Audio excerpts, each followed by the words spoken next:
This episode is brought to you by Hurrah! Hurrah! A noise used to identify gunshot sounds, or perhaps a new sound effect for a rapper. Hurrah! Use it when necessary. All right, let's get it going. All right, that delay. There goes that delay. I mean, hell, you know, I've been for 2 seasons doing this, and every time I finish my promo, I think maybe out of like all 93 episodes, I think we might have gotten like 2 times where I finished the promo and the music comes in right on time. Like, it's like you finish and the music just hits. It's like you say something and it's like boom. There it is. Yeah. What happened to the music? There we go, man. It's the last episode. Carlos, turn this up, man. We partying. Yeah. Yeah. There we go. Damn, see? That's like, if I would have had that done right on time, we would have been vibing already. We would have been on the jam. All right. Ladies and gentlemen, welcome to another episode of the Everyman Show. And it's not just another episode. I waited just to do this now. Start adjusting my mic and shit like a dick. There we go. All right. Yeah, whatever. There we go. Much better, my world. Yes, ladies and gentlemen, this is our 93rd episode of the Everyman Show. Not just our 93rd, but it's the last one for 2019. It's the last one for season 2. We have completed our very last episode, hence the metaphoric festive table mat that me and my friend here were discussing a second ago. It is our celebration day of our celebration of the season 2, and it's also the holidays and New Year's and quinceañeras and Kwanzaa and Hanukkah, because this table mat says you can celebrate Hanukkah with this. Like, this is, guys. I definitely would be celebrating Hanukkah with this table. Yeah, see? Okay, see, I didn't even know that. Wow, okay, now we're going somewhere already. But yes, I'm excited. We made it to the finish line, and we're doing it with a banger, as they say. I'm closing it out with a banger. I've got a cool guest for our listeners today. As you can see, I have a crew missing. There's one allegedly in the building.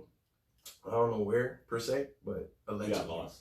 Yeah, that's even before he actually got lost. He was already lost. Like, yeah, that's just him. But I know he's here. But yes, I'm your host, John Everyman, and I do have a crew of Mateo when he pops up. And sitting back there, I haven't seen this face in a long time. I finally saw him yesterday, and I think just because he had a good time with us, he was willing to do it one more time today. Carlos, my friend, good to see you again. I'm glad I don't know where you've been, but I missed you. I'm glad you're here because I don't have to watch Walter's face for the last episode of the season. That makes me feel so much better. Yikes. Wow. That's why I said we're closing out with a banker. I promise you. Walter. Is Walter awake? Maybe. Once the show goes on, he's different. He's a little more like animated, but as soon as that show goes on, I think is he sleeping with his eyes open? Yeah, probably. Yo, I'm actually concerned. We have somebody I'm concerned out here. Walter. If something happens, we'll just roll him outside and leave him and pick up. Yo, he's sleeping with his eyes open. We'll put aside 911 pickup. Walter, go fuck yourself. Go fuck yourself, Walter. It's the last one for 2019, and I'm gonna make an announcement right now. I've done 93 times with letting Walter tell him to go fuck himself. I'm not doing it anymore. Wow. That's it. Walter. You're done fucking yourself, Walter. You're done fucking yourself. You're done fucking yourself. You don't have to fuck yourself anymore, my friend. This is an intervention, Walter. It's over. I'm finishing saying forever, go fuck yourself. We are done. Okay? I promise you. And there he goes to go fuck himself. Yeah, Yo. He's got to do it one last time. It's a 93rd one last episode. time. Wash your hands, young man. Yeah. Yo. God. 93 episodes? This is our 93rd this week. This will be 93 for us. Season 2? Season 2. We're heading into season 3 next year if we make it. We have to see. We're going to go do a big prayer for the next 3 weeks and make sure we get here. Damn, yo. I'm just kidding. We'll be here. We'll be here. I'm lying to everybody. I'm just playing. You got to build season 3 suspense. You know how they close out the seasons with like cliffhangers? That's what I need to do. It's a cliffhanger. I don't know. I'm lying again. Like, I don't know. Maybe it's not going to be true. I'm winking in the back of my eye. I don't know. Yo, your season's already like longer than like The Simpsons. It's like yeah, man. We're trying to get. 93. Yeah, we're trying to get there, man. I think we're tying Family Guy right now. I don't know. But sitting with us, guys, for this last episode, the reason of the season, as I like to claim for today's episode. This man, I got to meet him out of nowhere, out of social media fate. You know what I mean? Like, you deal with so many people on social media, man. You're constantly connecting with everybody. You don't know who's who anymore. You know what I mean? I'm not going to lie to you. It's not like I ever see these people on social media sometimes in person. Sometimes you do meet them on person, and then we follow each other in the moment. But then when you see them on Instagram later, like, do I even know this person? Like, who is this? You don't know that person. Yeah, and you met them in person. That's what's even crazier. You'll meet someone on social media like, yo, like, what? Are you sure? And then they'll come back and see them later, man, I know you. Man, you follow me on Instagram. I was like, really? It's a thing. It happens. It's now the new occurrence in today's society that we have people that you just find on Instagram sometimes, on Facebook or online anywhere, but you never met them in person. The chances of meeting them in person were probably slim to none before anything. It would have had to have been a circumstance before I would have met our next guest. Coming straight from New York City. Oh shit. Yes. Straight from New York City, fresh off an event that we did yesterday, the Hip Hop Gala. I had immense fun with that, which I'll get to in a second. Guys, we have sitting with us Dreamcast McFly. Oh! Yeah, man. Yes. Yes, man. All that long, I always do long intros, man. How you doing, bro? Marvelous. Yo, this Crown Royal. What's that? Texas Canadian shit, huh? whiskey. Wow.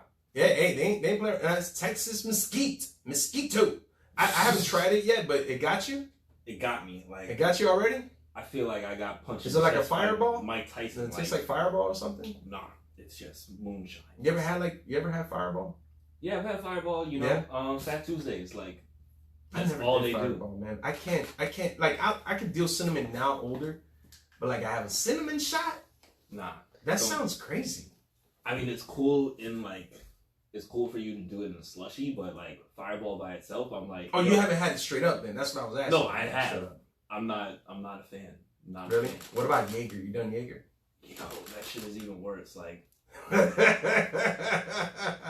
I've never done Jaeger neither. I think Jaeger tastes. I don't even. Is it kind of like a minty smell? Yeah, it's kind of like minty. It's fucking weird, yo. It tastes like fucking mint chocolate toothpaste. Like, is that what it is? Carlos, you look like you're a Jaeger guy. Did you have Jaeger? So I used to think I could, perform better and longer with Jägermeister, ironically enough. So, true story, I downed like a quarter bottle.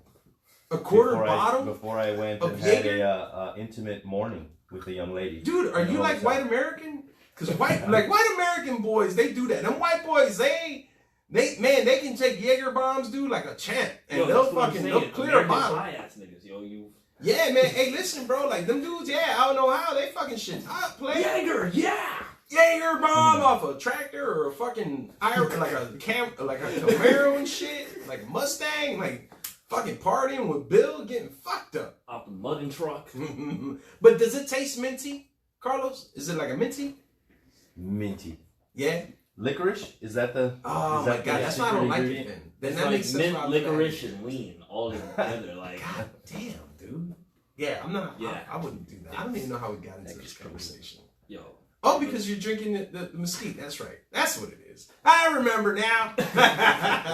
Hey, so Dreamcast, man, let's talk about you, man. So tell me, man, like I was alluding to, we met on social media, man. You know, right. I just did an event with you yesterday, the Hip Hop Gala. But yeah, man, let me ask you, man, where are you from? Yo, honestly, I'm actually from Miami. Oh, you're from down here? Yeah, I'm from down here, man. Okay. Where originally? Originally in South Miami. Been there for like so many goddamn years. Oh, South Miami, but like the nice side of South Miami or that rough side of South Miami? That shit gets real. It's been a Did a fair bit of both, you know. Okay, so you did the one side and the good side. Okay, that's like up in North Miami. North Miami and South Miami are like almost cousins in the sense of atmosphere. Like you get on one side of North Miami, you gotta like quickly lock your doors and like drive a little faster. In South Miami, it's no different, man. Like there's certain pockets of South Miami, like, oh my God, like this light is taking too long. I might die here today. Yo, South Miami's different. Coconut Grove is fucking different. Literally, like... That's another one that has that situation. Yo, Compton and Beverly Hills is literally separated by a CVS. Yeah. Like, nobody gives you any warning. They got 2 doors for CVS. One's got security exits. The one's just got like a nice entrance. It smells like fucking lilac when you walk in and shit. Right, yo, it's like if you want to go to your neighborhood back at Compton, like walk through this metal detector right quick. You know, you can tell you're like in a fucked up pharmacy store and you in the hood when that shit's got like crazy like security presence. Like the security guard's got a vest on. You're like, why are people fucking dying over Orajel cream? Like why are we dying for this shit? It's a fucking pharmacy. Like there's no need for security with an M16 in here.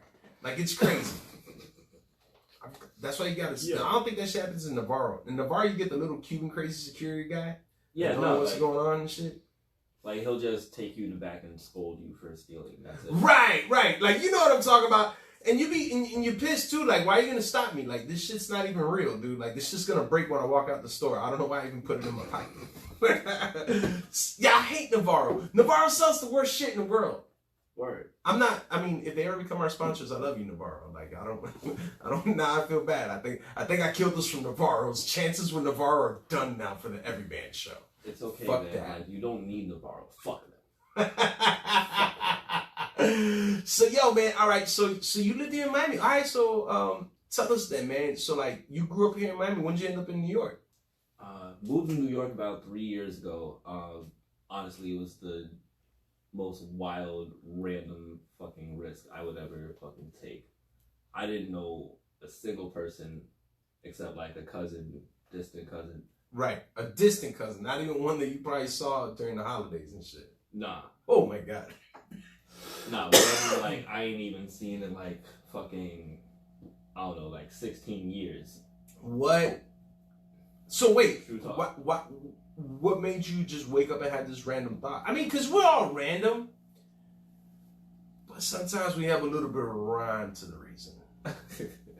I mean, you know, the rhyme reason is simple, man. Like, being in Miami for so long and doing this music stuff, but wanted to take it a little more seriously. So, like, 3 years, moved out, you know, left everybody here, and I just wanted to put on for my city, man. Just go out there and chase this. Go in a different environment.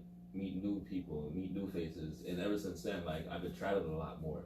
Because before that, all I knew my whole life was just Atlanta, Miami, nothing else. Oh, so Atlanta's involved in this whole fold too. Oh yeah, I was born there, man. Oh, you were born in Atlanta. Okay, that's dope. So you came to Miami then when you were young, I'm assuming. Yeah, came to Miami when I was pretty young. And then just from there, like, it's been beautiful. Like, I went to a show in Philly. Wasn't performing, just out there, check out the crowd, be hype man for the Pink Taco band. Okay, yeah. Yeah, Pink Tacos. Yeah, we would perform. I love a that lot. name. Like, yo, everybody loves the Pink Taco name. Like, yeah, you know what we're thinking about. Tacos Yo. with uncooked meat. Raw tacos, you know what I'm saying, man? Like the vegan tacos, Vegan tacos. Yeah. So that's dope, man. So you took off to New York and it was more for music. I mean, I get it. You know, a lot of people, whether in music, comedy, acting, they feel like New York or LA, right. Like, those are the cities you gotta go fuck with. Then I understand, man, the major industries are there. You know, the major agencies, the major labels, they're there. You know, everyone feels that that's their opportunity, and I respect it. I gotta say, for me, per se, my perspective on that, never to knock people that go out there and do that. I feel that going to places like that, I'm like, well, what was the purpose of the internet for? You know what I mean? You see what I'm trying to say? Like, they make this claim that you could be sitting in your underwears in your house in a corner and you can run a company without leaving. So That's a fact. Why do I have to leave my city to spread my game? You feel me? Like, but then again, I also learn things as I go along that, yeah, okay, social media might see you, but not to say that you going out there, you might meet the next hugest opportunity just for standing there. You know what I mean? Literally. Because that's where I think most of my work and my career has been built, not really off of social media. Social media has given me unexpected opportunities. You know what I mean? They have. Absolutely. But, you know, I feel like I'm more on the fence on that topic, but I lean sometimes more to the fact that social media exists, and I feel like if we worked it right, you ain't got to leave nowhere. You know what I mean? I'm not trying to take away from your decision of going out there, but I definitely see a lot of people doing that, man, hitting that LA, hitting that New York. I don't know why people aren't going to Atlanta, as a matter of fact. Atlanta's popping, man. I don't know for music, but like... No, music and film, definitely. Like, Atlanta's, you know, new Hollywood, especially for fucking, you know, you and me, like... Right. I think that I would work well in Atlanta. I think if I had to make a decision like, hey, I'm going to do that decision, hey, I'm going to go and try a new... in a place that's really got opportunities like that, a dime a dozen type of deal, I would do Atlanta. Because Atlanta's definitely, and then, you know, you're close enough, come back down here, like, whatever you want. I don't recommend, I don't want to push the narrative like you have to move from your city. No, of course not. I definitely want to let artists know, like, you do have to venture out. Period. That is definitely true. I agree to that. I agree to that, man. Like, a lot of these artists feel like staying stuck at home. So I'm not saying stay stuck here and grow just from standing here. You gotta go out of town. Because there's people that see social media and there's people that don't see social media. And those are the ones you want to tap into too. You know what I mean? Because they'll fuck with you. So, like, the fact that you going out there, and it's funny because you said, you know, you live in New York now and you travel more than ever being down here. I feel that's a fact anytime you leave Miami. I feel that anyone that I've heard that's left Miami in particular, I have traveled more. Opportunities have increased. For real, man. Like, just even being in Philly, like, not having a set, just going out there to show love and rage out with my folks. Like, having that happen. And that's another thing, like, I want artists to know, like, you don't have to always perform. Just show up for the vibes, and you still gonna meet the right people regardless. Like networking.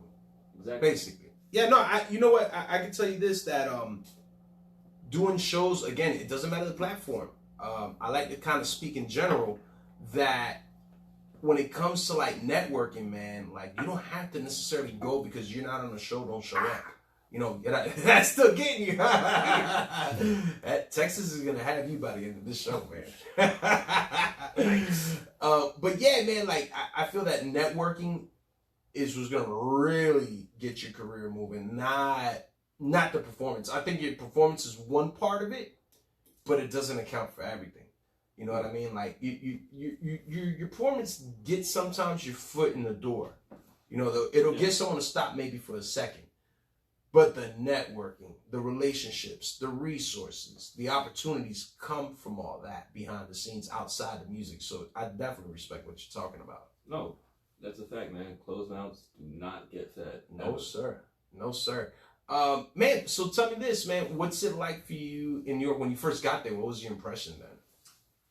Yo, like, first moving to New York, like, it was crazy because just got off the plane. I wasn't playing no type of bullshit about learning their train system. Immediately just, you know, took an Uber to wherever I was staying. Yo, you did so Miami moves. This week you said, yo, I'm going to do Uber and then I'm going to Publix. I'm going to get me a pub sub before I get there. Yo, Publix. New York niggas don't. Did you not realize you were touching in New York, man? There's a bunch of buildings before you land. It's not Brickell. Brickell ain't that populated with buildings just yet. Nor is downtown. Like, you should have been like, okay, you must have been so damn Miami. You probably went in there and said, hey, man, y'all got cafecito? Hey, mama. Hey, mommy. Give me Cuban coffee. Yo, the lack of Cuban coffee was exhausting. Really? Is I it hard to definitely find out there in New understand York, man? Yeah, it's really hard. Like, I had to go to... You're disappointing me, though. I had to go to, like, specific parts of Brooklyn, but... You know, Brooklyn like, got it? Yeah, Brooklyn got it. Shout out to Brooklyn. I like you guys. Out of all my boroughs, I knew Brooklyn was near and dear to my heart. I'm lying. I went to the Bronx one time. The Bronx was the best. I had a great time over there. I was over there by Soundview Ave. It was awesome. But this was just before 9/11. So, like, I was in a different type of New York. I don't know what this other New York looks like now. New York? I don't know. New York is fucking different, yo. Yeah. Like, it was fucking fish out of water experience. Like, walking up in this sketchy building, like, there's fucking graffiti, like, all over the walls. I'm like, yo, this is dope. And then, like, I meet my roommates, and for the time being, and it's just a fucking giant group of white women. Giant group of white women? Yeah, I was like, wait. Oh, man. What? What's going on here? And then, what then did you expect, man? This is New York. Yeah, it's New York, all the time. Sex in the City shit. It's New York, but I'm like right by Brownsville, and I'm like, you know, I'm thinking that's what time it is, and then, you know, with the fucking random group of white women, like, they cool, and then I wake up. Did you walk out and hang out with those random group of white women? No. First thing I did after I dropped off my stuff, I went and got an oxtail burrito. An oxtail burrito? Yeah. That sounds really good, by the way, because I love oxtail. I love oxtail and I love Mexican food, and these disrespectful motherfuckers decided to combine both of them. What, they make Jamaican Mexican food? Yes. That is a hybrid I've never heard of in my life. Yes. That is something. Do we even have something like down here in Miami? No. No, right? They'll do like jerk shredded chicken and the mac and cheese and like. Yeah, like, listen, man. Listen, man. When you get back up there, just send me one of those little oxtail burritos back through the mail. I might want to try that. Like, man, what? That sounds delicious, dude. We'll freeze it. And then how'd you know to get that? Like, they told me like, oh, there's this bar right down the street that's open. I'm like, I bet, because took the red eye flight. It was like 2 a.m. already. I'm like, you know, options are limited at that point. So I thought New York never sleeps. I thought everything stayed open. Not everything, man. A lot of delis don't, fortunately. Because they grumpy and they wake up in the morning. They would have stayed up later. Well, no, wait. You know what? They might need some rest. Those guys are grumpy. I always picture the deli guy in New York as some asshole. Hey, hurry up with your order. They are assholes. You gotta be an asshole bad. The only way you get your sandwich done right is if you threaten them with violence. Like, threaten them what? Yo, like, every time I'm just like, yo, if I see American cheese on my shit, I'm slapping the fuck out of you. And they make it right. He's like, oh, fuck you up. And then it's like, yo. That's a real conversation in New York? That's a real conversation. And I'm like, yo, get the fuck out of here. I don't want to threaten you for my sandwich. I'm going to try that in Subways. Because, we're in Miami. We ain't got no delis and shit that are real. Like, yo, try this Subway. Like, yo, if I don't get fresh macadamia cookies, I'm slapping the fuck out of you. Slapping the fire out of you. I said I wanted spicy Italian. Why'd you give me Italian B&T, you bitch? Slap a motherfucker. That is violent. See? That's why I'm terrified of New York, man. There's some violent shit going on over there, man. Nah, it was all in fun, man. I remember one time I was sitting in the subway. I was spooked. My first time in New York, I was immediately scared for 9 hours until I actually got to where we were getting to. It was in the Bronx. And I was in the subway. It was funny, man. I didn't do like, you ain't had no Uber back in the day. You had to take that train. So I took a bus into New York. That's an experience if you've ever had it. Like, bus into New York is different. You bust into New York? Yeah. Okay, I got off on like, what is it, Port Authority? Port Authority, yeah. Yeah, right? Where the bus station is or some shit. They got big ass Grand Central's like right around, not too far or some nonsense. I'm on the train, man. Dude comes and he got a trench coat on. Oh, no. And he just opens the trench coat and just fucking whips out all these batteries and headphones and shit. Because we were back in the day before iPhones and, and shit. Like, you motherfuckers needed batteries for your Walkman, which was, which was the caveman version of the iPod and shit. And dude would just whip out the batteries like this on the coat and keep moving and DVDs on this pocket. I was like, oh my God, what the fuck am I at? And it was scary. My homie had to tell me to chill out, man. But I didn't even know I was scared, but I guess I was. You know, you got like, I like a deer caught in headlights, man. I was looking at all these buildings and the train and just dude coat and batteries in your coat. I'm like, why do you sell batteries in your coat? Like, this is insane. Like, and they walk in and out of those carts like it ain't shit, man. You ever do that when you're on the subway? You just go in and out that little door cart? Yeah, no, I'm fucking wild. Like, I don't ever recommend anyone do this, but like, if I'm about to miss a train and I know that shit's not coming for like 20 minutes, I do not give a fuck. Like, that little part between the carts, like there's a little gate right there, I will hop that shit. Yo, you're bullshitting, son. No, I'm not. Aren't you afraid you'll miss aim when that bitch start moving? It did start moving, and like, I made it. And when was the first time you decided to do this, man? I was heading Jersey, and it was like, yo, I was not waiting another 40 minutes for a fucking train. So I just hopped that shit. Like, I scared the fuck out of this little white couple, and they were like, oh my God. They were like walking through, and like, I just jumped behind them, and like, this guy's like, yo, like, deadass. Can you answer me something? MTA, doesn't MTA say anything about that shit? Oh yeah, no, totally. Like, they stopped the train and they were like looking for me. Really? Yeah, no, to see if I was all right. Really? Yeah, not to arrest me. I was like, oh, I'm about to say, well, I was nervous. I'm like, wait, no, why are you stopping the train? Like, keep going. I'm good. I'm not waiting another 40 minutes. Fuck my arm. Fuck this shit. Yo, this white couple is good. Like, leave them alone. They've been traumatized. They've never seen some shit. And yo, like, the dude, like, literally, like, asked me if I was Spider-Man. And I'm like, no, you should have been like, no, I'm Dreamcast McFly. And just take off and shit. Are you reading my diary? No, I mean, you got a diary like that? You wrote that scene like that? That's exactly what I did. That's fucking amazing. See, no, I'm a comedian. I just went to the other card. I was like, no, like. That would have been my exit. Listen, you got to be crafty with your closings, man. When people try to say something like, I'm Dreamcast McFly, I just hop off and shit. I'm everyman. I try to use my plays every now and then. Google me. Yeah, when my girl gets mad at me, I'm everyman, baby. Doesn't really work. She doesn't like it. Doesn't work? She hates John Everyman. Like, not with a passion just yet, but she doesn't grow onto me. Like, she likes John Everyman, not John Everyman. Yo, you need to tell her to quit that negativity out. I'll try, but she's Dominican. It doesn't really work. Dominicans, they have their own way. This is the way, as the Mandalorian says. Yeah, no. I'm good. I like her. I love you, baby. Promise. John Everyman. Do not get this roasting confused. Hey, so talk to me, man. So, all right, so you've been in New York, like, but what's that been like overall now? Like, is the experience, are you getting what you look for out there being in New York right now? No, totally. The growth process in New York is something different. Like, you ever watch Dragon Ball Z? That shit really is the hyperbolic time chamber.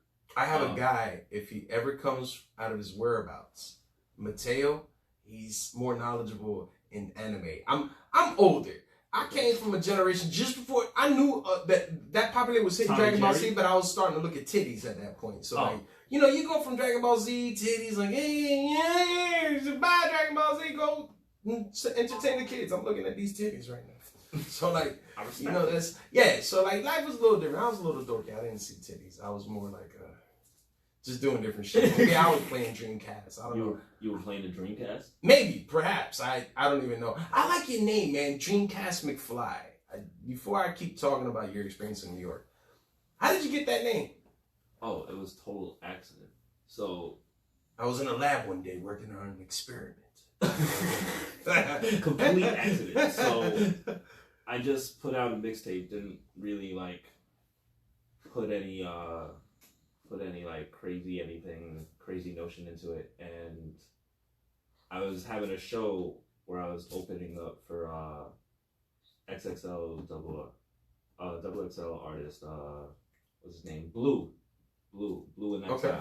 He was like around when Kid Cudi was getting popular. Oh man, day and night. Yeah, man. What happened to that guy? Poor guy. What? He's still making music. He is? Yeah, Man, like I said, I'm old. I don't do much. Kid Cudi still make music. I'm still trying to look at titties. But my girlfriend's now.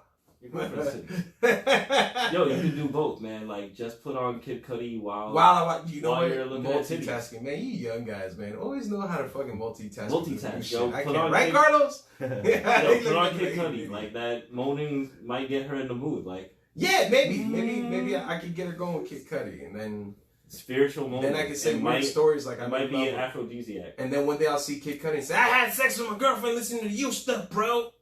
And then he'll just be like, you're pretty weird, like this moment. Like this moment.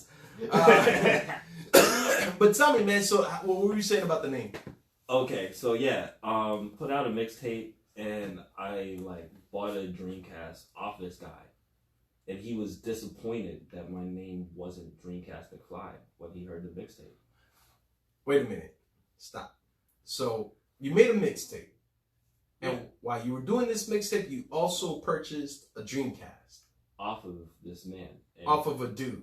Yeah. Who's this man?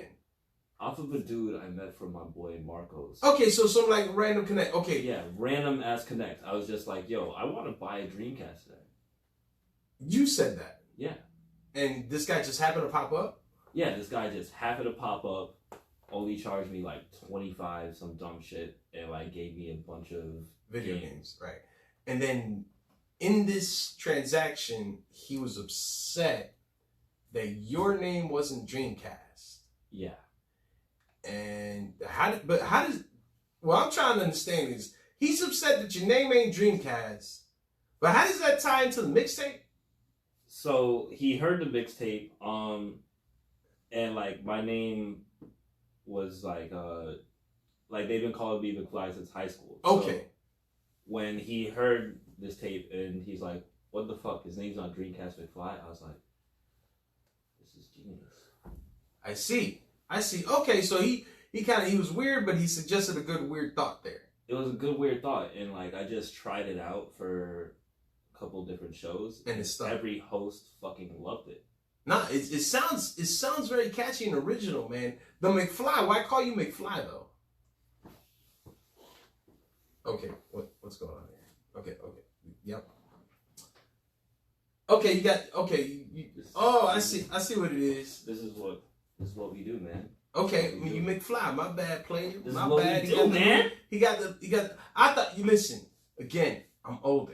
So when I hear McFly, I'm thinking Back to the Future, Marty McFly. So I don't know if you know who Marty McFly is. Everybody should know who Marty McFly is. Some people, it's a younger world, bro. Like some people ain't gonna know about this shit. Isn't it still in Universal? You ain't taking your kids to Universal? No, man, they don't have that. I don't even think they have the Back to the Future ride over there in Universal no more, right? Anyone in here? Walter's looking at porn right now. He don't know shit. So yeah. See, he's still sleeping while he's watching. Is it BBW porn? Probably. But no, I don't think they have it anymore. I think they've updated that whole part to a point that's irrelevant to them. It's like the E.T. ride, man. Nobody's fucking with that. Nobody even know who E.T. is anymore. Right. They got like the whole Harry Potter theme park. Right. They take over with that shit. So like Back to the Future, like you go say McFly to someone older, though I'll get the reference. And that's where I thought the reference was. I was like, this man don't kind of look nerdy. I don't think he's the type of guy that someone comes around and goes, "Hey, McFly! McFly! McFly!" and just starts pushing you around. You know, like... You're jumping off of trains and shit. You know, like, no one can push you. Yeah, no. Like, I probably would drop you. Right. So you're pretty much the polar opposite of the McFly I was thinking. You know what I mean? And since I got the Louis V print on my face right now, we got it on the playset, and I figured out where the McFly came from. Okay, I got it. So you've always had this sense of like fashion and everything growing up, huh? Yeah, man. Just have fun with it. It's fashion literally has no rules. Who's your favorite designer? Whew, man. Alexander Wang has some immaculate pieces. Pierre D. Moss. Like, has some really dope shit that he just did with Reeboks. Okay. Shoot. Shout out to my boy, Taylor Gosson. He makes, like, immaculate shades. It's all, like... What? Who? Taylor Gosson? Yeah, Taylor Gosson. Like, It's high-end shades. Do we not see me wearing shades? Like, where's this guy at? Like, hey, man, like, Taylor Garson, if you're watching this show with Dreamcast, man, you need to get at me, player. Everyman. Yo, John Everyman. This guy just wears them all the time. I go to sleep with these shits. Oh, shit. Yo, you're gonna... And shower. Yo, you're gonna love his eyewear. Really? Yeah, he's got sleepwear, too. He's got them for sleepwear. I told you I sleep with these. I need something that's a little more contouring. Yeah, no, like, well... Yeah? I'll make sure you get hooked up with, like, the cotton satin feel to it. Okay, we gotta remember this after the show. I'm not bullshitting McFly. I'm not fucking lying, bro. You know, you're McFly, bro. I want to be Everyman. Everyman. It's not cool like your shit. It's Everyman. I feel like I'm the bad side, too. It's Everyman. Like, you connect to every man. What do you mean? Like, yeah, sometimes I feel like I don't want to be connected to every man because certain managers or people are just like fucked up, man. Like, and I feel like now I have a connection. Now I feel like that side is with me now because I'm every man. I mean, as long as you don't connect to any nigga who ends up like on fucking Chris Hansen's show, like you good. Right, that's where I get scared. Like it's every man, so I can't skip everybody. Like, is that every man? I'm gonna have to change my name. Every man with limitations. Every man is certain men and women. Like, you know, I respect we're man. Like the man is for the race, not for the gender. You know, maybe like John most men or like John few men. Like yeah, like right, John, John not everybody. You know, like maybe that's what I need to change my name. Bro, so now you Dreamcast McFly, man. Shout out to the homie that did that for you then, I guess. He sold you a Dreamcast with a bunch. Yo, $25 and a bunch of games for Dreamcast. How long ago was this by now? Damn, this was like 2014, I want to say. 2014, bro, when they stopped producing Dreamcast, back in 94? Oh, shit. I think how many years? When was the last time you played the Dreamcast, Carlos? Yo. The last time I played a Dreamcast, gosh, I don't know, man. Probably sometime in the 90s. In the 90s, right? Shout like, Walter, you played in the 90s Dreamcast? Hey, he don't know what a Dreamcast is. Dreamcast for him is when he went to sleep he's and he saw the cast Lisa Ann right now. Lisa Ann's greatest hits. Yeah, he thinks he's Googling Dreamcast right now. But I used to love Dreamcast. My favorite game on Dreamcast was NBA Jams. NBA Jams? Yo, fire. No, yeah. You ever played that one? Did he sell you that game? No, he didn't give me that game. I had it when I originally bought the game system when I was like 8. Yo, if you owned the Dreamcast back in the days, you was the shit. You was the shit times 10. Like, people were going to your house to fucking play that shit. Yo, it was a wrap. Like, everybody thought they were stunting with their fucking Nintendo 64s and, like, having 4 controllers. And I came out like, whoa. You still fuck with your Dreamcast? You still play with it? I still play with it. Really? It's still, man, that's amazing, bro. You paid $25. Maybe you made out like a bandit, bro. Like, that guy, was he on something? I don't know. Hey, look, I can't say. Like, I just look. That shit is crazy expensive in New York. Like, really? To buy a Dreamcast? It's still expensive to this day. Yo, man, I'm gonna go find me a crackhead and see if they got a Dreamcast laying around, man. They might. I'm guessing you might have bought yours from a crackhead. Come on, man, the game and a bunch of games. That's crackhead prices. I just bought a Schwinn bike for $5. I know crackhead bikes prices when I see them, man. Like I see them, I know it. Damn, yo, I need to do that. Like, Schwinn bike, $5, yo. $5 for a brand new Schwinn. Now, granted, crackheads are greedy in New York. Oh, and here in Miami, they'll give you for crack here is like it's great. Maybe it's better than Miami's. You're willing to sell anything for that, or maybe it's more affordable here. Maybe everything's expensive in New York, huh? For the most part, except food. Food is cheap. Yeah, I'm a fat guy, bro. I love it. It's cheaper to grocery shop in New York. I'd definitely say that. Really? Yeah, and to eat out from most places, like, and still have a good meal. Like Miami, you know. You gotta spend a bit to kind of get something decent. I'm gonna take that back. If you know Miami a little bit, there's some places you can fuck up. Cause I've gone for like $7, and I've gotten a mountain-sized plate of some bomb-ass Nicaraguan food. You know, I've gone maybe for like $2, $3, ate chicken wings in downtown. For like $2, $3, only. Like, there was a lady that sold chicken wings for $1, or I think they were like 50 cents. So like you could buy 2 for $1 or whatever. She'll sell them to you however many you need, but they were dirt cheap, man. I knew a place every Tuesday, man. Croquetas were 25 cents. Yeah, man, that's what sucks about Miami. You got to know. But if it's easier like that in New York, that's dope as shit. Because the pockets out here be hurting sometimes, man. Like, them 99-cent menus are sometimes my go-to. Every time. Actually, 60% of the time, it's every time. I promise you. every time with every man. What's your favorite food to eat in New York? Oh, man. Definitely Mexican food. Mexican food in New York. Knowing there's like a gang load of Italians and like Asian influences and what is it, like Irish or Scottish? Puerto Rican food. Dominican food got to be rampant out there. Yeah, I definitely been out to a couple of Dominican spots in Brooklyn, like just had breakfast. But you just said Mexican, man. Mexican, yo, nah. I mean, is it authentic? Is it being cooked by the Puerto Ricans? No, it's being cooked by. They learn shit. They learn the being cooked by Desdemona herself. Who? Desdemona. Who's Desdemona? I don't know. It's Esmeralda's cousin.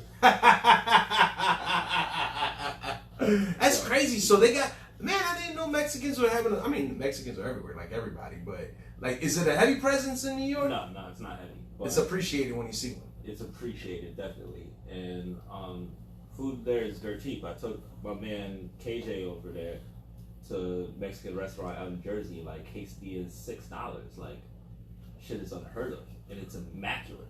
And it's a big ass, like, quesadilla? Yeah, it's big ass quesadilla. Man, that's crazy. 10 what happened there? What we flashing over there? 10 out of 10. 10 out of 10? Best quesadilla ever. Really? You live in New York too? Mm-mm. What was your name? You just said his name. What was your name? KJ. KJ? Yes, sir. KJ. All right. Baby. Yeah, all right, man. That's fine, man. So behind all the visuals. He's your manager?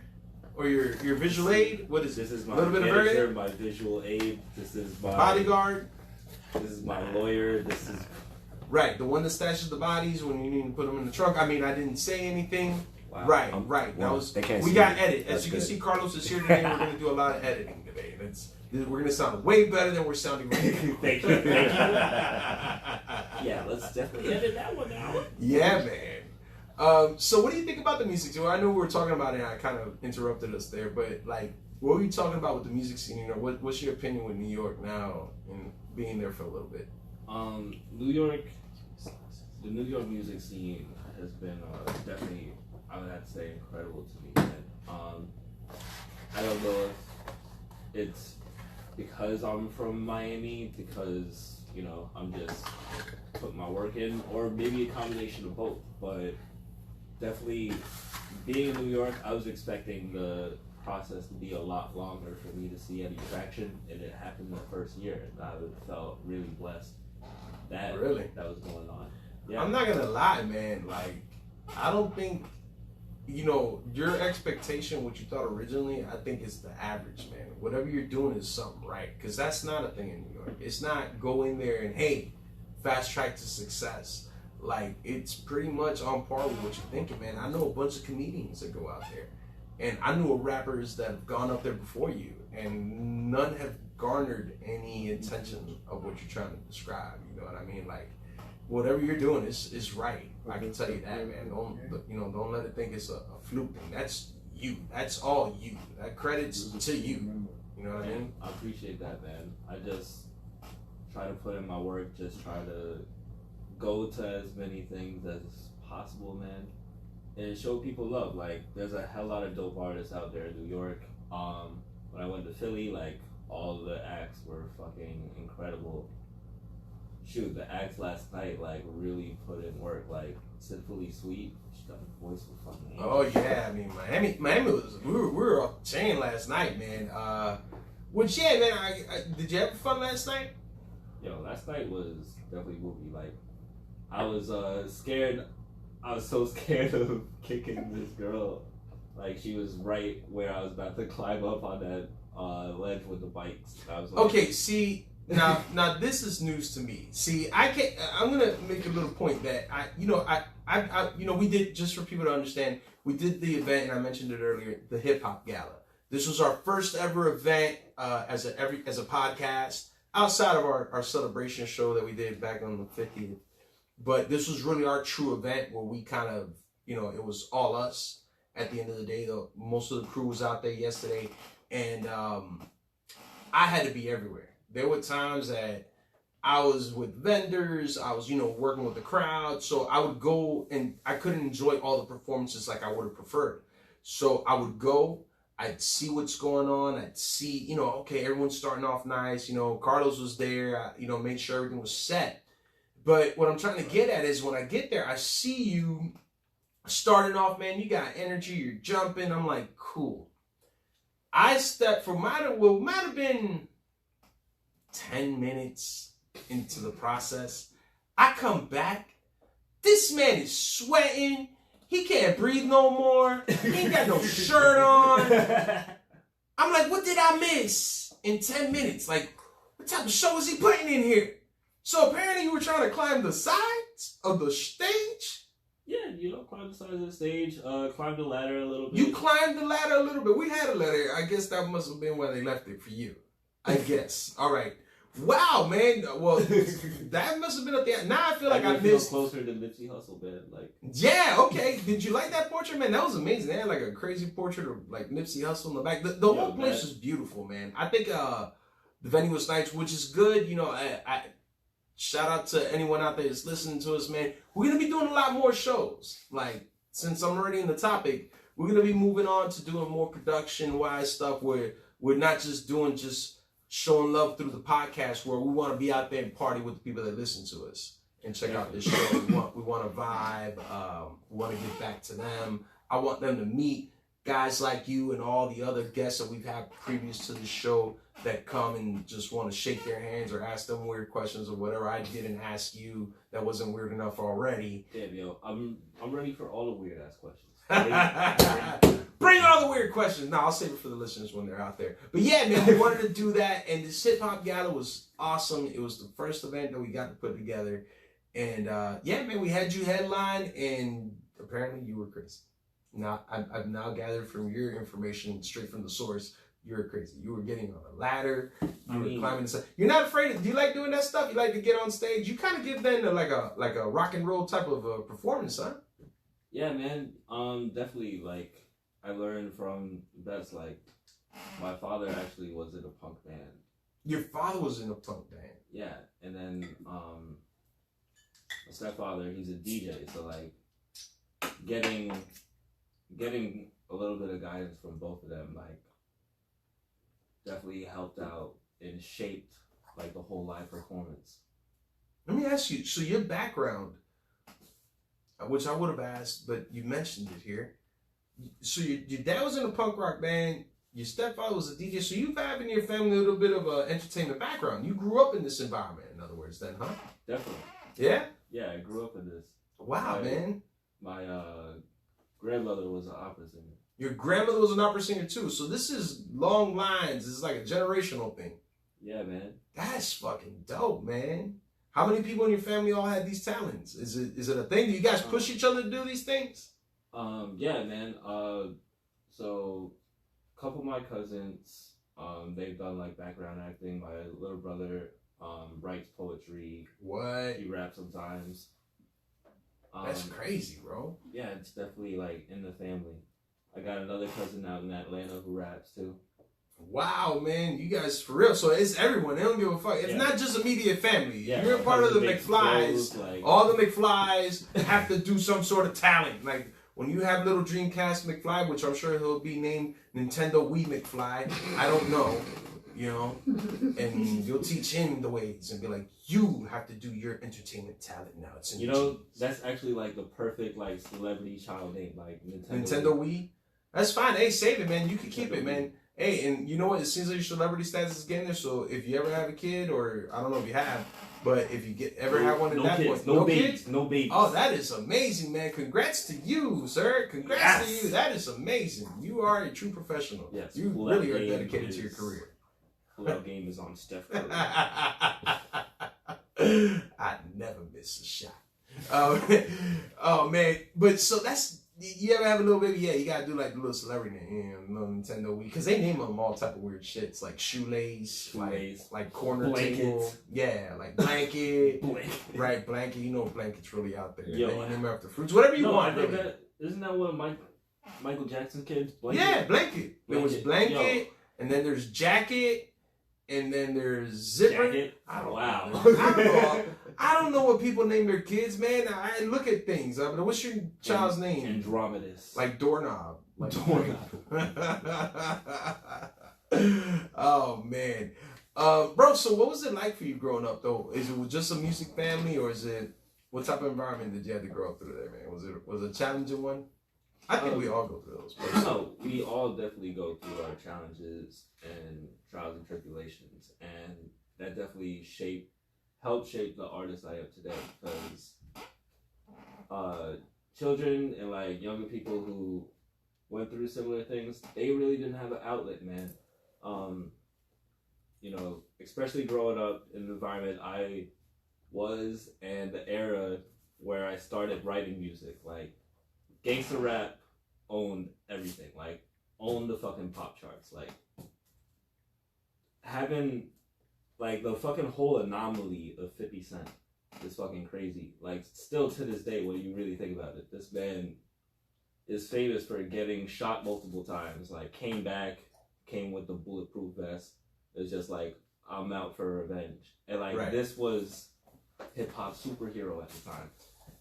Man, who's your favorite rapper? Who are you influenced by? Ooh, man. Favorite rappers, just off the top of the head, like Kid Cudi is fucking incredible for what he does. You really generally like Kid Cudi. Okay. Yeah. All right, shout out to Kid Cudi, man. Kid Cudi's That's why he took it personal when you said, "You don't know his music? Don't make me walk out of here, man. Don't make me walk out of here." Yo, shout out to Pink Tacos. We did that Make Kid Cudi Proud show. Shit was fucking the back. Oh, you performed on a Kid Cudi show?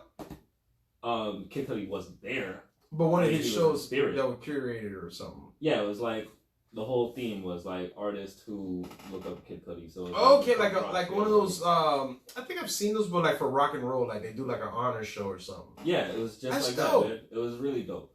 And yeah, favorite artists like Q-Tip is fucking incredible. Just for not. So an artist can say anything, like it could be the most vile shit, but if you come about it in a clever way or a new way of saying it, like you remain fresh forever. And I feel like that's what Q-Tip totally embodies. He won't call you pussy. He says you're puss in boots. Right. Like metaphors. He uses metaphors instead of being direct with a description. Exactly. It's like and that's what you're saying. You mirror your or your influences come from. Definitely. Kid Cudi, Q-Tip, definitely like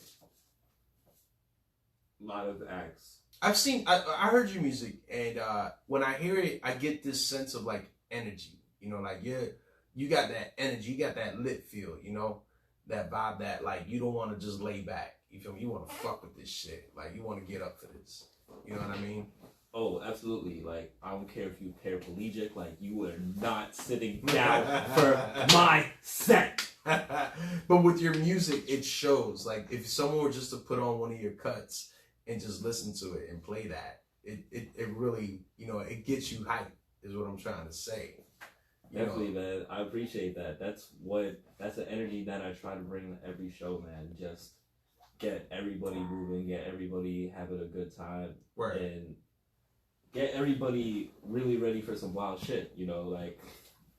I feel you. I think if you're taking off your shirts 10 minutes into a show, I mean, your music better match it. It'd be weird if you were just singing R&B. Well, no, that might work. I mean, it's R. Kelly over there on his shows or some of those R&B cards. Hey, Carlos looked up fast when I said, okay, he gonna fuck this show up tonight, man. He was doing fine until now. He just had to say R. Kelly, he fucked it up. Yikes. Man, let me ask you, so what do you think about life in New York versus Miami with music? Oh, man. Yo, so life in New York with music is just, it's just always either staying fast paced or you really gotta play catch up, man. Like, shows be happening back to back to back. Mm-hmm. And there's tools out there for artists to definitely look into gaining all of this. What I feel like is different is Miami venues are a little more willing to work with you. New York, it's definitely like what you can bring to the table. Okay, see, yeah, I was having to stop with New York, man, and I'm like I said, I'm in talks right now with some situations up there for the show, and I was like, man, venue life versus Miami's venue life, I was imagining already it's different, just completely two different animals. I didn't think that I could assume what goes on in Miami goes and happens in New York. I believe that in New York, everything is met with a higher standard. Everything across the board. You know what I mean? I wouldn't say all that. No? I wouldn't say all that. I've been to shows where I'm literally like looking around like, where the fuck am I? Really? Yeah, like I've literally been to a show that I paid $15 just to see my people fucking kill this shit. Mm-hmm. And when we get in there, it's like, it's this house that could fall apart at any minute. And I'm like, you're kidding. No, I'm not kidding, yo. Like, we were upstairs and we were like trying to get the party moving. They told us to stop raging. Because what, you were gonna fall through the floor or some shit? Yeah, they thought we were gonna be like stuck in the ceiling. Like, I'm like, wait, so you invited us here, I paid money to get in, like a lot of us paid money to get in. The truth was they didn't want to wake up Nana downstairs. Exactly. You don't want us to rage? That's crazy. You don't want us to actually turn. They do parties inside houses, like events, like regular venues. Like, hey, this is a place you can come do that. Nah, that shit got shut down. But is there more than one like that out there? Is that a thing in New York? Carlos is shaking his head. Like, I think it's a like, I testament. hosted some party like towards the end of the summer. That shit was fucking crazy. I had to come out the shirt and I wasn't even getting turned yet. Like, what? Yeah, yo, shit was hot in there. I don't like New York sometimes for that stuff, man. I feel like it's harder to do things. Like, it's, like you may have a fast-paced environment, but damn, is it hard to do anything, in my opinion. Like, they got the stop and frisk. Like, a motherfucker can't breathe in New York. Like, light a cigarette, you go to jail. Like, order, you gotta threaten the deli. You gotta threaten the dude to get my meatball sub. Like, this is, like, as long as you want it done right. Huh? As long as you want it done right, man. If you like, they're gonna spit and fuck up my shit. I'm gonna eat pastrami. No, they welcome it. They welcome it, man. They welcome the fucking verbal abuse. They smell the fear, don't they? Yeah, they smell the fear. Like, everything in New York is to try to test your fear, try to test your gangster. Like, squirrels will walk up to you like they don't give a fuck. They're like, "What's up, bitch? What's up, bitch?" Like, anybody who has a dog, they gonna smell you out, see if you pussy or not. Yo, your dog is pussy. My dog looked at it and started crying. Dogs will come up to you like, "Are you pussy?" I can't, man. I can't with that hardcore stuff, man. And I was assuming already with the venue lives out there, it wasn't easy. You know what I mean? But again, I still feel that New York, compared to Miami, I think that in Miami, we're not there yet. For a steady collective industry that's going to have certain expectations that people can expect. Because when you come to Miami, you're not thinking art, you're not thinking underground scenes, you're not thinking things like that. Only a true connoisseur of something like that would think that. And we need to change that way of thinking, man. Like, you can't change that down here. Listen, you can. I'll tell you why you can't change it. When you have luxury vehicles, luxury towers all over the place, with like crazy strips of shopping centers and all type of stores you could desire, with women walking around half naked, and you're still shopping for Christmas. You know what I mean? Like, Miami is a huge distraction, to say the least, to want to get up and say, yo, there's a community of artists. I want to go check out these underground bands. There's no communal support regular. You'll get your flukish moments where, like, true hardcore people, or maybe because that one guy brought 100 of his family members and they all were supportive and they all came. You might get a fluke moment in those situations, but more times than not, it's a crapshoot, man. I don't give a fuck what you're doing. You want to do a club, you want to do this and that. You better hope they know what's going on that night for Miami to come out. You know what I mean? And unless it's not Hispanic, neither. I think I had this conversation with one of our last guests a couple weeks ago. If you're not Hispanic based out here and you're not doing Latin music, it's not really gonna fly. It's just not. Miami's predicated more with Hispanics, man. We just don't have it like that. So when I hear of other places, look, you even said it. You went to New York and you already started traveling. You know what I mean? Your opportunity started to fast track. Here in Miami, man, how much do you really got to do to be where you're at? Think about it. I mean, you got to put in work, but you also got to change the narrative. And that's what I'm trying to do with these artists. You're looking to do that down here? We're already doing it. The hip hop gala. The thing is, hip hop needs to be looked at as luxury as such, because all of these motherfucking luxury brands, you know who they look to for fucking free marketing? They look to hip hop artists. Yeah. Fucking Gucci would not be as big as it is today if it wasn't for a motherfucker like Dapper Dan. And for them to like now hire this man is crazy, because they knew they could not compete with this man as a designer. They had nobody on their staff. And then they finally fucking folded because my man came to an agreement with them. And actually, I respect him for holding out, because they could have probably just paid him off. Right. Kept him like in a workshop somewhere, and like he wouldn't be where he was today. Like, when you hold out sometimes on certain deals, you will get what you ask for. And that's another thing that all artists from Miami should definitely learn from. Is what I'm actually learning from now. Like, just knowing your worth, knowing your price. Right. And getting that shit happening. And yeah, that's what I mean. Like, hip-hop, change the narrative. Hip-hop is a fucking luxury. We're still the fucking leading genre of music. It is, man. Like right. I feel like the others are right there under pop. Yeah. No, like, rappers generally are outselling. Like, nobody's outselling Taylor Swift. No. Nobody's outselling Taylor Swift. Not saying that, but more people are making money from hip hop than any other genre. I'm on the fence of that with that topic, that hip hop does, but when you're established. When you're not established, people want to run and hide because they feel like you're gonna kill them after the show. Like, it's true. Like, hip hop always had that.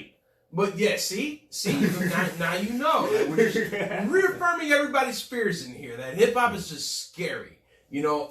But then again, I've also noticed recently that it's different. It's a little bit different than what I traditionally saw growing up. Like, back in the days, everybody was mean mugging. Dudes was wearing like Scullies, ready to, you know, do a lick.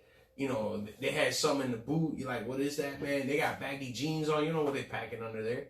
Like, you know what I mean? Yeah, no, not everyone's wearing. Yeah, and it's evolved to like fitteds. Everyone's more with respecting the culture and keeping it clean. You know, they got more messages behind their content. You know, there's little things that you see the change, but the attitude, the level of intimidation is somewhat kind of leaving and disappearing. That I can tell you for sure, man. Definitely. I mean, yeah, there's a lot more friendlier artists, like artists like Logic probably wouldn't fly in a Wu-Tang era. Yeah. But it's dope, like, because now everybody has a voice. Yeah. It's not just, I sold cocaine in high school. Right, you don't have to all follow the same narrative anymore. And you know, I had this conversation, and you said it right now. Creating your own narrative. I did that with my comedy now. I'm starting to kind of understand that with the show. Even our show, we've had to create our own platform and narrative to get the vision that we wanted out to people. You know what I mean? And I think that's just the way now, period. Like, if you're an artist on any level, anything, you wanna just try to create your own narrative, because if you wait on others, that ain't gonna happen. It's not. If you're not doing it all yourself, man, I'm starting to do the editing. I'm starting to do everything, man. I'm about to be my other co-host. See? Damn. My other co-host is still missing, man. It's amazing. It's amazing. KJ, did Walter make you do some of the jobs? He's telling you, hey, keep an eye on the filming.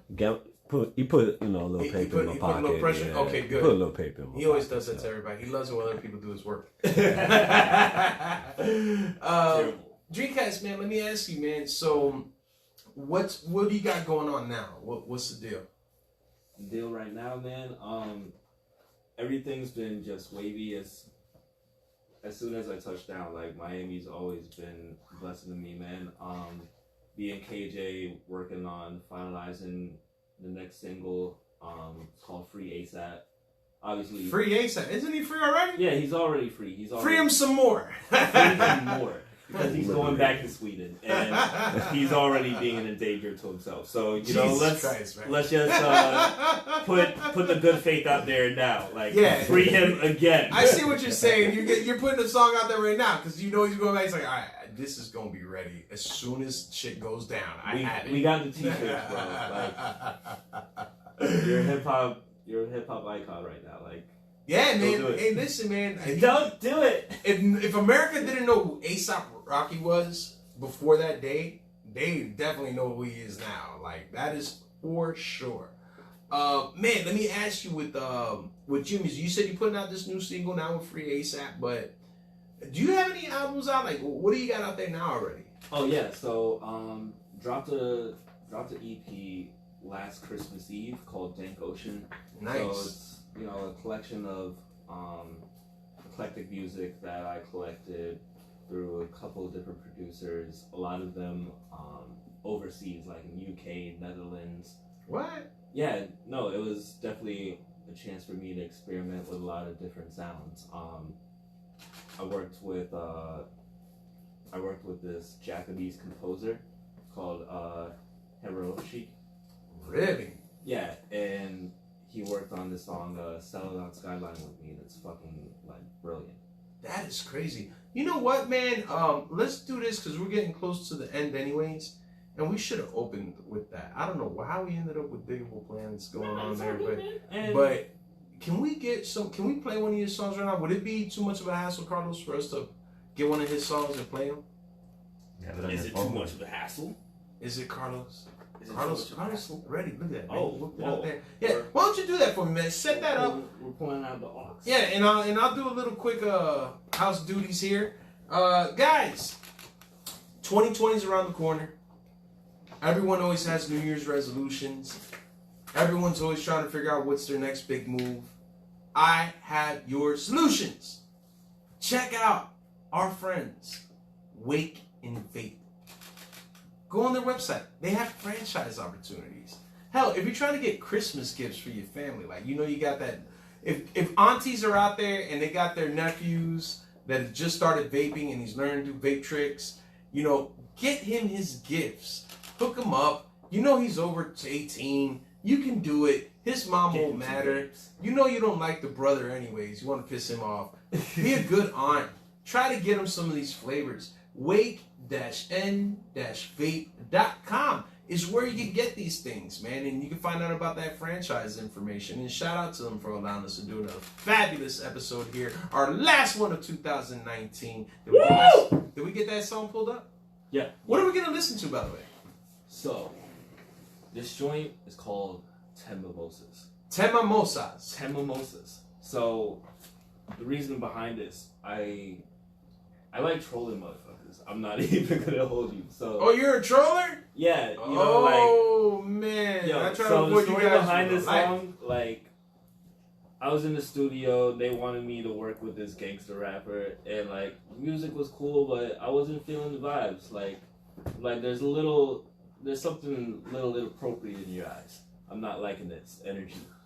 So, you remember when they had that whole fucking male romper craze, right? Oh god, yeah, that was right around the corner. That wasn't that long ago. I was like, you know what? remember images of shit like that. I was like, you know what? I'm gonna take this opportunity to make this man uncomfortable.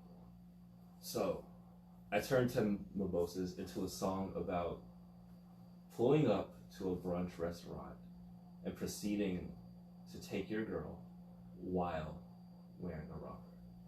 Yo. I'm sure as a gangster rapper, That's not going on. Yeah. He wasn't feeling it. Was his reaction? What was his reaction? This is scary. Did he have something to respond to this? He had a verse. I mean, in the verse he was talking about like it's scary, and I'm just like, alright, you love the song. Like this shit is hot. This shit is hot. Let's hear this. 10 Mimosas by Dreamcast McFly. Is this on the latest EP? Yes, this is on Dank Ocean. You could actually get it now. Spotify, iTunes. SoundCloud? Yes. Alright, that's what I'm talking about. KJ's thumbing off a lot of this. Alright, so let's play 10 Mimosas. I'll stop all my questions. 10 Mimosas by Dreamcast McFly.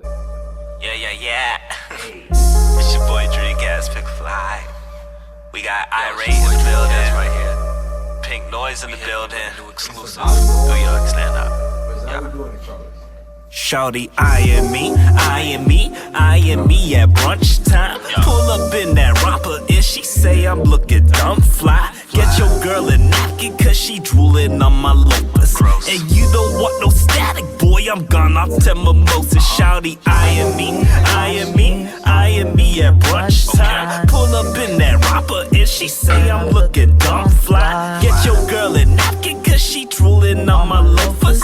And you don't want no static, boy, I'm gone off 10 mimosas. 10 mimosas, 10 mimosas. Bitch, we getting closer. 10 mimosas, 10 mimosas. Bitch, I feel like Moses. 10 mimosas, 10 mimosas. Now we getting closer. 10 mimosas, 10 mimosas. Bitch, I feel like Moses. You know that I come from royalty. Like a bitch, and she know how to spoil me. Light skin, so you can't get a hold of me. Give a heavy dick for that loyalty. Act right, here's an Oscar. Flavors of the romper. Jasper's looking proper. I'm going ghost like Phantom of the Opera. Whoa, damn, yo. How you gonna pull up and stunt in the white sandals? Pop that pussy for a real Jew. Mark it like a night vandal. I said, yo, bae, wanna lick a nigga like sorbet all day. Know I got the flow to make a drop and jiggle like Kim Jong-un. I'm a monster. 10 mimosas, 10 mimosas. Bitch, we getting closer. 10 mimosas, 10 mimosas. Bitch, I feel like Moses. 10 mimosas, 10 mimosas. Now we getting closer. 10 mimosas, 10 mimosas. Bitch, I feel like Moses. Put a toast up for the world, I say. I'm getting closer to your girl, I pray. She never fall in love, I may just diss her. When the Henny in the system, I just fuck 'em, never kiss 'em. Show 'em love, but never miss 'em. They attracted when you winning. I just know that they gon' love Son Goku. Sipping on mimosas, watching Roku. Tell me who you love, I suppose you. Take you to the stoop, plug in the Pro Tools. Still clutching Ray Saber, still push button like Sega. Still Alpha Omega, ain't no threats, only haters. Bitch, I feel like God, feel like Keita, giving it nod. Welcome death into the light, this shit is ours. 10 mimosas, 10 mimosas. Bitch, we getting closer. 10 mimosas, 10 mimosas. Bitch, I feel like Moses. 10 mimosas, 10 mimosas. Now we getting closer. 10 mimosas, 10 mimosas. Bitch, I feel like Moses. Looking down at my baby in my romper. I'm so innocent, baby, watch the chompers. Do it like that. Hit and run it right back. Put a jacket on me, no flag. That's facts. Yo, feel like Moses parting Red Seas. She's a red bone and some red threes. No Gambino, I'ma take my chance. I'ma get lit, I'ma do my dance. Psych, I'ma walk it out. If we got a problem, we gon' talk it out. If you ask you who the hell you talking about, tell him Pink Noise and my whereabouts. He could air it out if he wanna. Y'all call up my brothers, no Warner. Guess your niggas, sis, you better warn them. Came out the jungle like King of Wakanda. Feel like love is hotter than a sauna. Not a beast of floor on fauna. Yeah, I'm hitting like Sosa, and we off to mimosas. But Shawty eyeing me at brunch time. Pull up in that romper and she say I'm looking dumb fly. Get your girl a napkin cause she drooling on my loafers. And you don't want no static, boy, I'm gone off 10 mimosas. Shawty eyeing me at brunch time. Pull up in that romper and she say I'm looking dumb fly. Get your girl a napkin cause she drooling on my loafers. And you don't want no static, boy, I'm gone off 10 mimosas. 10 mimosas, 10 mimosas. Bitch, we getting close. Timber Moses, Timber Moses. Thank you, man. So what, man? Are you doing also tours, traveling? What do you got? You got anything else going on the road? Because I know you're here right now, which I should ask. Art Basel, have you been able to enjoy it? Art Basel. Or Basel. I keep fucking it up. Basil. I invent it all the time, bro. They say basil's a food. Whatever. I think it's spicy. I'm gonna call Art himself to figure this out once and for all one day. I'll just King Arthur. Whoever Art is, whoever this Mr. Basel guy is, I need to go find him and be like, hey Art, how do we say your last name? But have you been able to enjoy it? Have you done anything there? No, not other than our show. I mean, you know, it's Friday night, it's the weekend. Like, It's still young, man. The weekend young, is still you know, here with Art. We ready, we feeling nice. Man, we got our vape pen. You got the vape pen? You vape? I vape, man. As you can see during the show, like if anyone's ever seen me on my episodes, you always know I'm vaping. Something else. Yeah. Okay. Oh, I see what you mean. You got the little extra vape, the CBD vape. You can say CBD nowadays. Yeah, you're still okay. We'll call it CBD. Smoking in New York isn't accepted, right? To a degree, it is. Like to a degree, like you have to be on a rooftop of some abandoned building. I mean, no, motherfuckers walk through Times Square with spliffs in their mouth. I thought you get shot. No, it's decriminalized now. So yeah, the most they'll give you is like a $35 ticket. Man. But they'll kill you at the end. Like New York cops. If you are in a very secluded neighborhood or a very vacant neighborhood, yes, you will die. You will die. Don't recommend it. Make sure there are plenty of witnesses when you decide to pull out a spliff. You go on Instagram live through a crazy neighborhood. I'm just doing this so I can go home. Yeah. That's crazy, man. So yeah, brother. So you're just down here. You know what? As a matter of fact, did you hear? That's what I wanted to talk about. Did you hear that in Art Basel, whatever? They sold a painting. Yes, with a banana. With a banana stuck to a duct tape. Yes. For $120,000, homie. Yes. Okay. The finesse of the century. Okay. Talent. That's what I'm talking about. The talent to think of a dumbass idea to show people. That's talent. That's what I say. Innovation. His art has no rules, man. It never does, but it never does. How stupid are we? He said that he's doing it because he wants to reflect on the fact of how we value materials. You know what I mean? I can see that so it's legit that he's telling you in a very nice, artistic, professional way, hey, I made this for you, buddy. Dumbasses, to see how stupid you are for buying this, you dumbass. He made in 2017. I was reading the article. The guy did 18 karat gold toilet and sold that for $6 million. Wow. Would you buy a $6 million 18 karat gold toilet? You know what? I might. You might? I might. If the career goes well, would you be prepared to buy yourself a 18 karat gold toilet? Would you take a shit in it? Yes, absolutely. Yeah? Yes. Would you feel that you have to eat gold before you took a shit? No. Do you know you can eat gold now? Yes. That is another. Yeah, like a lot of those restaurants actually started in Atlanta. They're starting to serve gold out there? Yeah, you could get golden chicken wings right now. I just seen a video with like 2 Chainz doing that shit. Shit was fucking immaculate. It looked crazy. I'm like, yo. But wouldn't you be worried, like, if you got gold on your gold teeth and now it just doesn't match? Now the girl knows you don't brush your gold teeth because you got little gold stains on your teeth. Wow. Wow. Oh, man. So you got any tours coming up soon or any shows outside of Florida? Outside Florida, definitely when I get back to New York, got a lot of things planning. And then for the new year, just focus on fixing this album up, man. You got an album coming out too now? Yeah. I know you just mentioned a single. Got an album. Ocean Volume 2, man.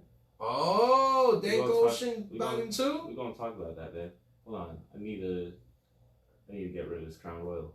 Oh yeah, okay, well yeah, you need another Crown Royal in you? No, I need to get rid of it. Oh, you gotta get rid of it. I thought you said you need to get rid of the bottle. I was like, this man's really gonna go crazy. You know what? I'm gonna do a little bit of wrapping up right over there, right behind you, right through that door. Yeah, if you find our host, just let them know that we're almost done with the show. Sure. Yeah. You know what? I'm gonna wrap it up like this for a couple seconds. I want to thank our listeners and our viewers for being with us these past couple years. It has been amazing. We've gone through 93 episodes. This is our wrap up of our second season. We're headed into our third season. I want to thank the crew for coming through all this time. Mateo, Mr. Goodnight, Sergio, our newer family members, Seabass, Carlos, we thank you for being here. Noodles, we miss you. We know you ain't around, but we know you're out there in your vegan garden in Oregon having a good time watching your Oakland A's. Walter, we thank you too for being here, even though sometimes he makes me miserable. His face, I feel like he wants me to absorb his face sometimes. I don't know. Yeah, I get it. That's why I'm doing all this. Jerk. Make sure you follow us, guys. We'll be back. I promise we'll be back. We're not going anywhere. I promise. Even if we got to do this in a parking lot with a tape recorder and convert it into a podcast, we will make sure we continue to give you guys these episodes. I think 2019 has been amazing. I can't wait for 2020. We're going to have a lot of amazing things going on for 2020. Basil Part 2. Oh, yes. I am getting prepared. I've debated, and I think I'm prepared to continue this hip-hop gala. I think I want this to become an annual thing for artists, and I want to always combine hip-hop and art. Even though I know it's a thing that's been done, I just want it to be something where we could give it some sort of uniqueness and keep cultivating it and finding new ideas to explore. I think yesterday was innovative in itself. I feel like I gave us a little bit of an art gallery with music, like concert atmosphere, almost like a carnival feel. Like, dude, there was funnel cakes and fried corn and corn dogs, like fried Oreos. Yeah, man, it was amazing. Like, it was such a great time. There wasn't a person I didn't talk to that wasn't having a good time, except for my feet. They weren't. I tried talking to them. They weren't talking to me. Yeah, I'd like to find one of your songs. Can we get one of his songs to close out? That is phenomenal. Dreamcast, man, did you have a good time hanging out with us yesterday and today, man? Yo, shit has been immaculate. Like, the energy that motherfuckers had, even dead in the middle of 2 a.m, like, we were still turning up. Everybody was jumping around, having a good time. It was beautiful, man. It was beautiful. It was as they say, it was a movie. It was a movie, you know, like, they didn't cry when I punched them in the face. It was good. Well, see how this performance... we were talking about ladders and you climbing the side. Now you punch someone in the face? Yeah, yo. Was it your deli guy? I saw your deli guy. He said, "You fucked up my order. I knew you'd be in Miami. Found you here." Yo, really, fucking every deli guy up who ever feeds me American cheese.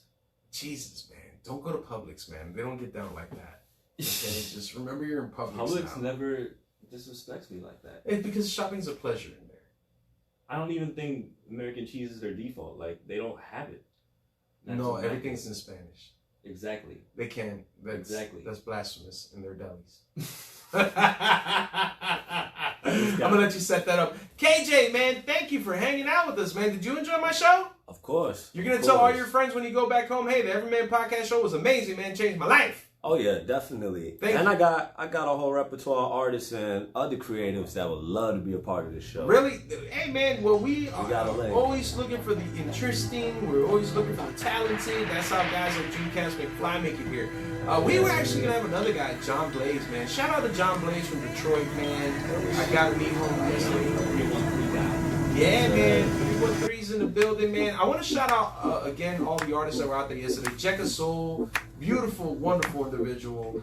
Our homie there, Jose Villaverde, that's my new bestie out there, man. I promise he'd be my new best friend. I don't like Walter anyways. Shout out to Batman. Out there. Mateo, I remember he is. Headline, he was our and maybe we can go somewhere by Sergio, there will be a way and you know, it was we just hold tight, 'cause no one gets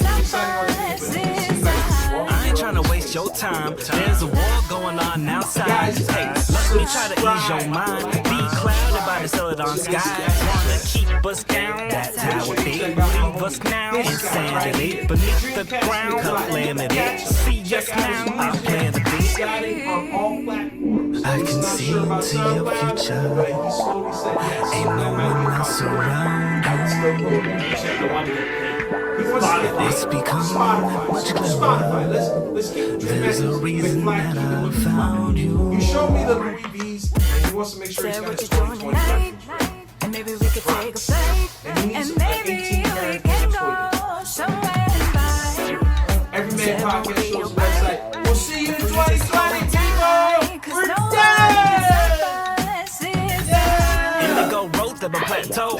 Even at a bone, we were that close. Now that you and I are the last souls. Nowhere in the world that we can't go. Can't grow when it get cold. Get cold. Too high, never get low. Get low. You know, my soul can't bear it. Hope you on board till we grind these bearings. I can see into your future. Ain't no one else around you. Ain't no one else around. It's becoming that much clearer. There's a reason that I found you. Said what you doing tonight.